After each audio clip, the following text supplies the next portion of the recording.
Elon Musk said something live on TV that left Stephen Colbert completely speechless. It wasn't loud or angry, just one simple sentence that shook the whole interview. Don't forget to comment where you're watching from and hit that subscribe button. It all started when Colbert asked, "You said government institutions are becoming irrelevant. What did you mean by that?" Elon calmly replied, "I meant that institutions no longer set the agenda. Tech does." Colbert looked surprised and said, "But tech isn't democratic. No one votes for it." Elon responded, "They vote with what they use," a truth that made everyone in the room uncomfortable. Then Colbert leaned in and asked, "So you're saying platforms should replace public policy?" Elon replied, "I'm saying platforms already do, you just don't want to admit it because your format relies on pretending they don't." Colbert paused, not because he didn't understand, but because he did, and he was thinking about how much of this should be aired. Then he said, "Let's be clear, you're accusing shows like this of hiding how much power companies like yours have?" Elon looked him straight in the eyes and said, "No, I'm saying you hide who really controls the narrative, and it's not me." Colbert went quiet, and that silence wasn't part of the script, it was real and full of uncertainty. He glanced at his next question card but set it down, realizing it no longer mattered, the tone of the interview had already shifted. Stephen Colbert sat silently for a few seconds, eyes fixed on Elon Musk, hands still on the table, clearly surprised the conversation had taken such a serious turn so early. Finally, he asked, "So you're saying the media isn't independent, that we don't challenge power, we protect it?" Elon answered without hesitation, "I'm saying the definition of power has changed, and the media hasn't updated its script." Colbert leaned back and asked, "Then who's really in charge?" Elon replied, "You won't like the answer, because you're sitting in the middle of it." Colbert gave a short, nervous laugh and said, "You make it sound like I'm a puppet." Elon calmly said, "You're not, but your limits are real.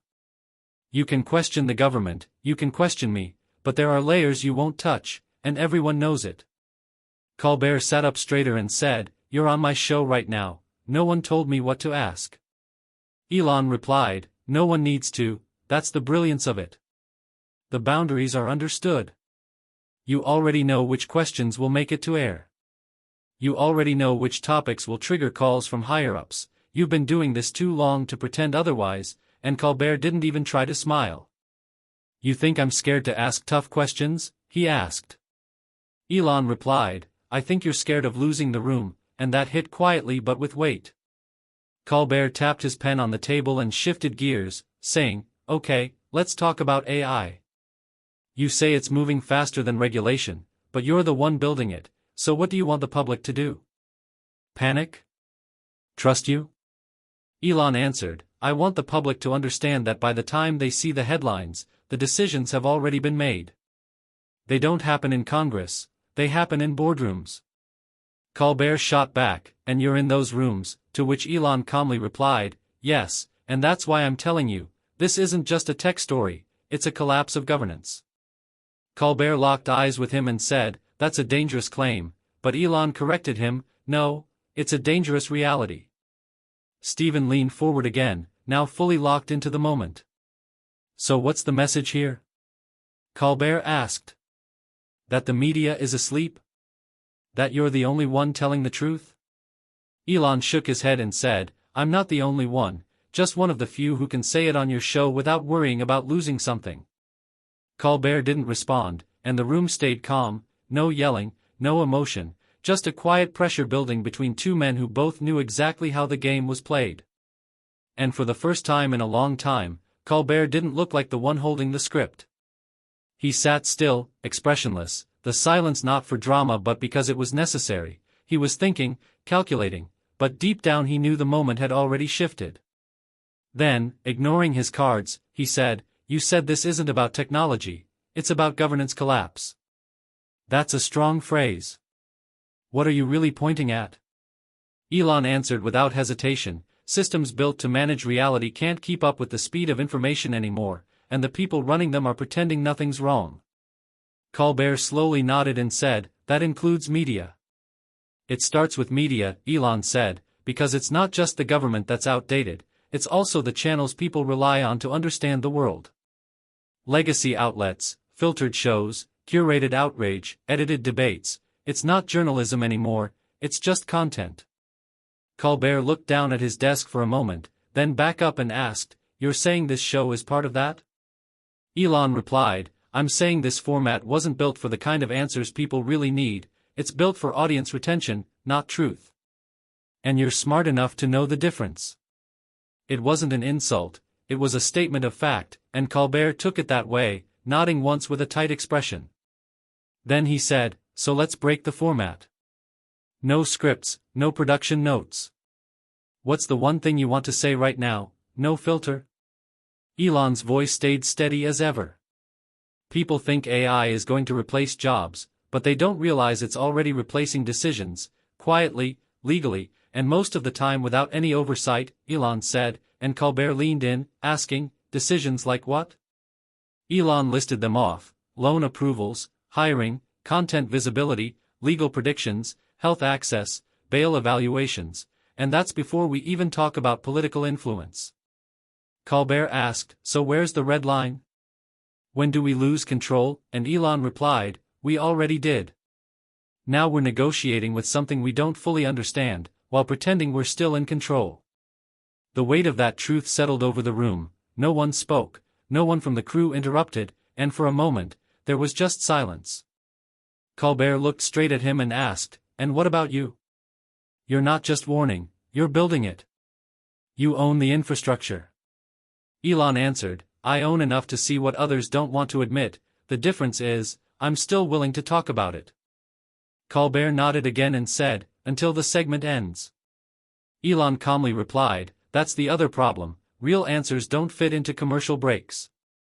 Colbert looked down again, not because the interview had gone off the rails, but because it had turned into something else, more honest, more dangerous, too clear to ignore yet too complex to simplify. For a moment, he didn't look like a host talking to a guest, he looked like a man realizing the person across from him wasn't a guest at all, but a mirror. He sat in silence, hands clasped, thumb tapping lightly against his index finger, a subtle sign of unease that never showed when he felt in control. He glanced at the crew behind the camera, not looking for a cue, just reacting on instinct, and Elon, of course, noticed, but said nothing, simply waited. Finally, Colbert exhaled and said, in a steady voice, "You know what frustrates me, Elon? You come on this show, say the system is broken, say my questions don't matter, and then you still use the platform. Why?" Elon answered, "Because this is the last place where most people still believe they're hearing something real, and that matters, until it doesn't." Colbert leaned forward, resting his elbows on the desk, fully locked into the moment. "You're walking a line between sounding like a whistleblower and someone trying to burn it all down," Colbert said, and Elon calmly replied, "I'm not trying to burn it down, I'm pointing out that it's already on fire." The words landed not because they were loud or dramatic, but because they were quiet, sincere, and left no room for deflection. Colbert shook his head slightly and said, "You don't think people are tired of this kind of messaging? Crisis, collapse, doom? At some point it starts to feel more like branding than truth."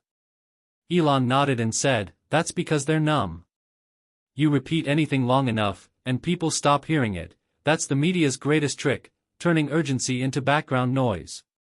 Colbert's voice softened as he asked, "Then where does that leave responsibility?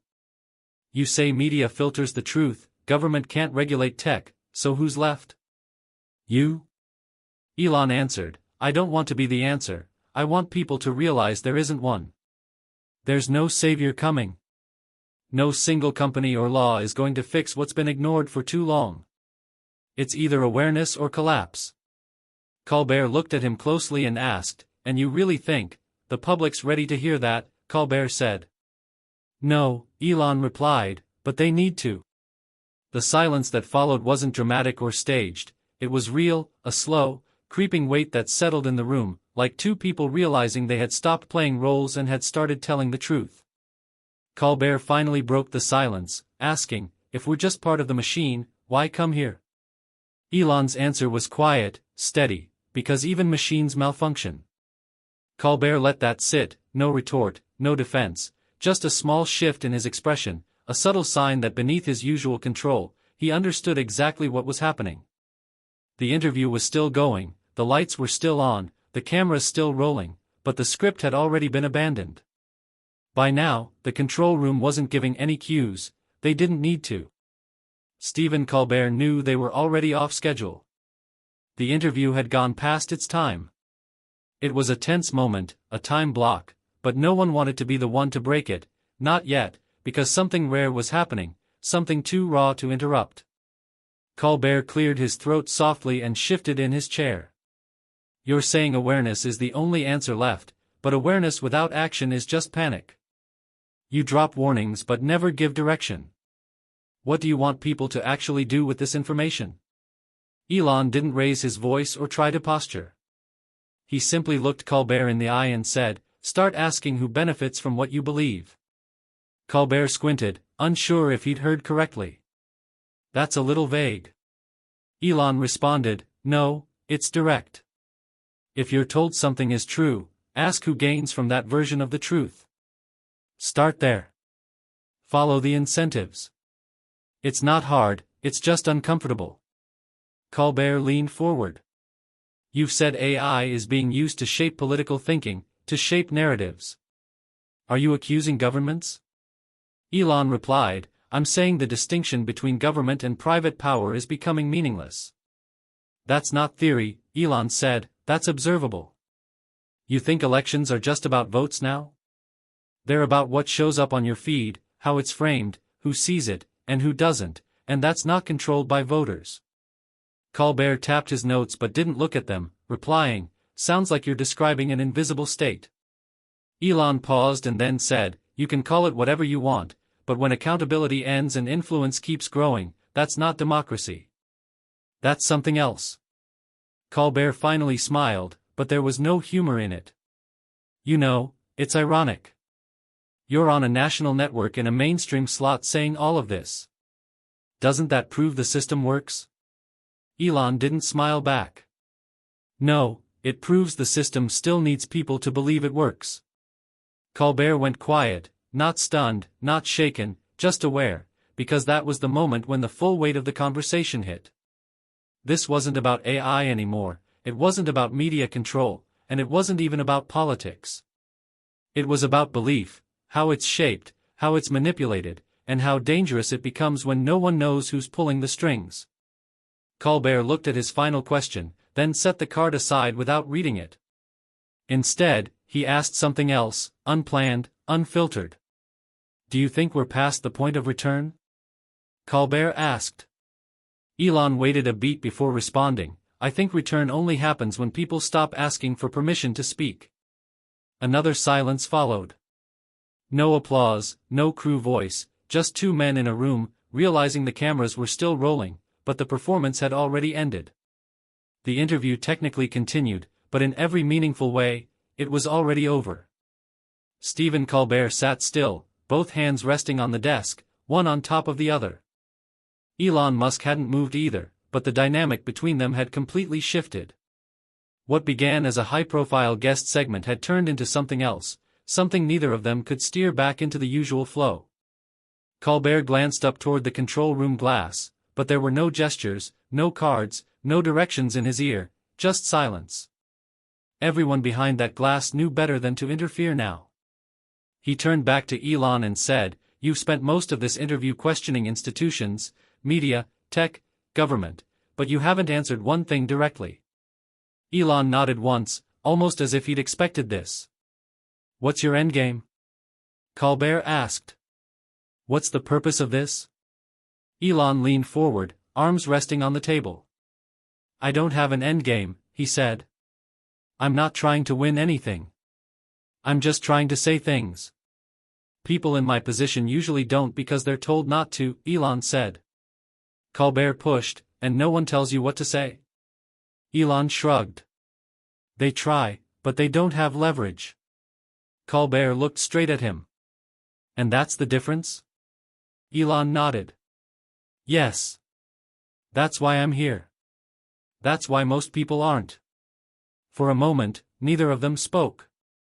The cameras were still rolling, the lights still on, but the conversation had stopped feeling like a segment. It wasn't about pacing or questions anymore, it was about the fact that someone had said too much and no one had stopped him. Colbert finally spoke again. You understand what this looks like, right? To viewers, to networks, to the people upstairs? Elon answered calmly, I do.